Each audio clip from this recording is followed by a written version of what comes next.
आओ आओ गांव वालों, आओ आओ गर्मा गर्म बिरयानी चख लो, मजे लूट लो, ले जाओ। आज तक कभी नहीं खाई होगी ऐसी स्वादिष्ट बिरयानी, पालमपुर की सबसे स्वादिष्ट बिरयानी। पालमपुर गांव में दिनकर नाम का एक गरीब व्यक्ति रहता था। वो पास के शहर में एक फैक्ट्री में काम करने जाता था। उसकी पत्नी सीमा घर पर ही रहकर काम करती थी। उसकी भगवान में बहुत श्रद्धा थी। वो गांव से काम के लिए जब शहर जाता तो रास्ते में एक मंदिर पड़ता था और वहाँ पर एक बार रुककर आशीर्वाद जरूर लेता था। दोनों गरीबी से बहुत जूझ रहे थे। कभी कभी तो उनके यहाँ खाने को एक अन्न का दाना नहीं रहता था। फिर एक दिन उन पर दुखों का पहाड़ टूट पड़ता है। शहर की फैक्ट्री बंद हो जाती है।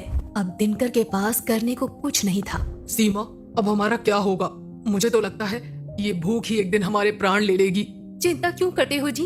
ऊपर वाला है ना, वो हमारी कुछ न कुछ जरूर मदद करेगा। हे ऊपर वाले, कुछ तो हमारी मदद कर। आप भी ना जब देखो भगवान से मांगते ही रहते हो। अब ये देखो, भगवान को दीपक लगाने के लिए तेल ही नहीं है। अब मैं क्या करूं? अरे अपने जो खाने का तेल है ना, उसी से लगा दो। पर फिर हम लोग क्या खाएंगे? तुम भी ना सीमा, तुम ही तो कहा करती हो कि ऊपर वाला हमारी मदद करेगा। ऐसा कहकर दोनों हंस पड़ते हैं। भगवान उन दोनों की इस आराधना से प्रसन्न हो जाते हैं कि उन दोनों के पास जब खाने को कुछ नहीं है तब भी उनकी भक्ति में कोई कमी नहीं आई। भगवान रात को ही उपहार स्वरूप उन्हें बिरयानी बनाने की मशीन देते हैं। अगली सुबह सीमा जब अपने घर का दरवाजा खोलती है तो बाहर बिरयानी बनाने की मशीन मिलती है। वो फटाफट दिनकर को बुलाकर लाती है। अजी देखिए, देखिए तो बाहर क्या है। दिनकर उठता है और बाहर जाता है और खुशी से झूम उठता है और कहता है, अरे ये तो बिरयानी बनाने की मशीन है। वाह ऊपर वाले, तेरी लीला अपरंपार है। मैं ना कहती थी भगवान सबकी सुनता है। क्यों जी, हम बिरयानी बेचकर भी तो अपना व्यापार शुरू कर सकते हैं। अरे हाँ भाग्यवान, इसमें देर किस बात की। फिर दिनकर गांव के चौराहे पर बिरयानी बनाने की मशीन लगा लेता है। जहां वो मशीन में ऊपर से चिकन डाल रहा था और गरम गरम बिरयानी बाहर निकल जा रही थी। मशीन से बनी बिरयानी को चखने के लिए लोगों की बहुत भीड़ लग जाती है। सभी लोग मशीन से बनी बिरयानी खाने को लेकर उत्साहित होते हैं।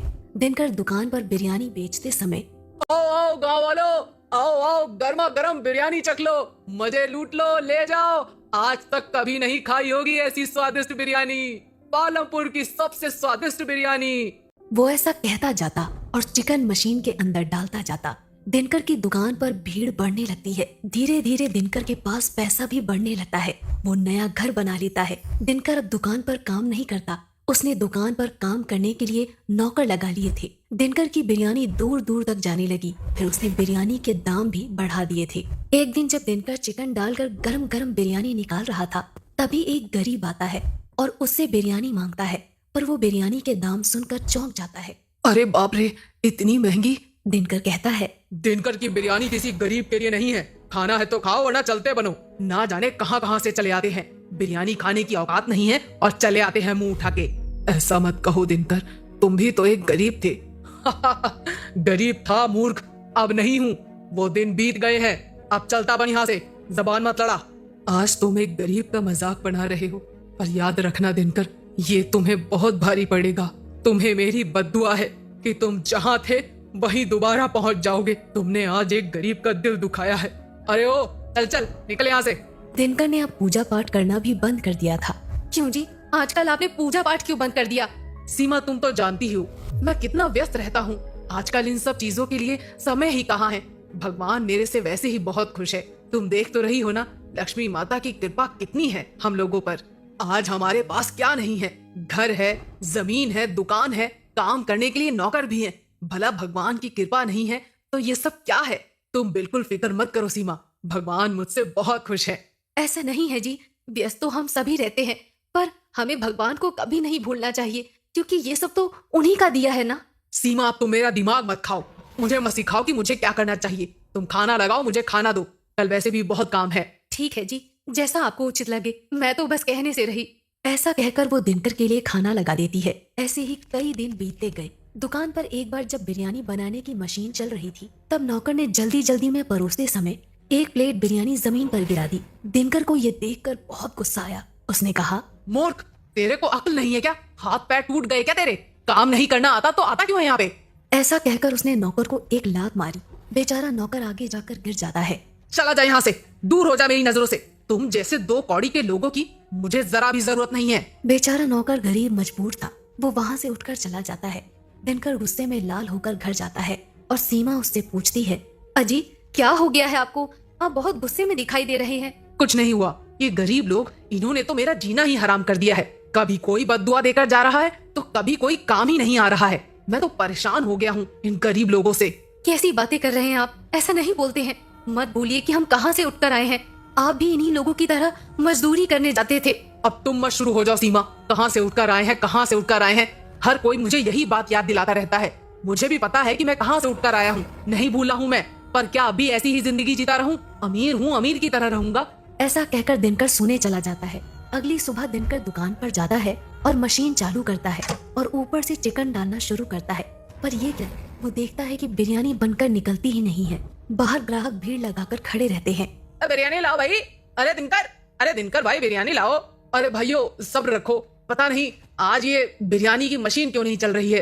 दिनकर फिर मशीन चालू करता है पर मशीन फिर भी चालू नहीं होती है। दिनकर मशीन ठीक करने वाले मिस्त्री को बुलाकर लाता है। एक मिस्त्री मशीन ठीक करने आता है। दिनकर मिस्त्री से कहता है, अरे मिस्त्री भाई जरा देखो ना, कहीं कचरा तो नहीं फंस गया। मिस्त्री पूरी मशीन की जांच पड़ताल कर लेता है पर उसे कहीं भी कोई भी खराबी नहीं मिलती। मिस्त्री थक हार कर वहाँ से चला जाता है। आज इसमें ऐसा क्या हो गया है, ये चल क्यों नहीं रही है। धीरे धीरे जो भी भीड़ वहाँ पर खड़ी थी वो सब जाने लगते हैं। दिनकर भीड़ को समझाता है, अरे भाइयों, अरे कहाँ जा रहे हो, अभी चालू हो जाएगी, थोड़ा इंतजार करो, रुक जाओ। अरे भाई रुक जाओ, एक बार चालू हो जाने दो, फिर गरम गरम बिरयानी खिलाऊंगा और कम दाम में भी खिलाऊंगा। बस रुक जाओ।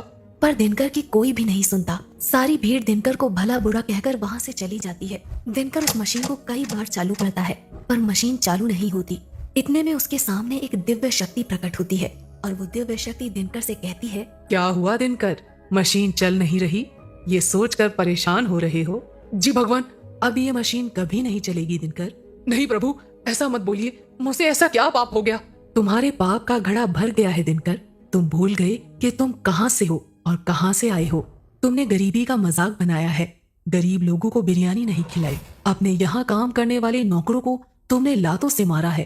तुमने जितने भी पुण्य किए थे वो सारे खत्म हो गए और जिस गरीब को तुमने बिरयानी नहीं खिलाई वो गरीब और कोई नहीं, इंसान के भेष में मैं खुद था। मुझे माफ कर दीजिए प्रभु, आगे से ऐसी कोई गलती नहीं होगी, कभी नहीं होगी। मैं कभी किसी गरीब का मजाक नहीं बनाऊंगा और मुफ्त में गरीबों को बिरयानी खिलाऊंगा। पर मेरी मशीन वापस चालू करवा दीजिए। अब मेरे हाथ में कुछ भी नहीं है दिनकर, सब तुम्हारे कर्मों का फल है। तुमने घमंड किया, इसकी कीमत तो तुमको चुकानी पड़ेगी। ये सब तुम्हें पहले सोचना था। ऐसा कहकर दिव्य शक्ति वहाँ से गायब हो जाती है। दिनकर फूट फूट कर रोने लगता है और कहता है, हे प्रभु, मुझे माफ कर दीजिए प्रभु, मेरी आंखों पर घमंड की पट्टी बंध गई थी। हे प्रभु, हो सके तो मुझे माफ कर दीजिए। दिनकर के वापस गरीबी के दिन आ जाते हैं। वो वापस एक कुटिया में आ जाता है और वापस अपना जीवन गुजारने के लिए मजदूरी करने इधर उधर निकल जाता है। दिनकर का घमंड उसको ले डूबता है। इसलिए कहा जाता है, कभी घमंड नहीं करना चाहिए।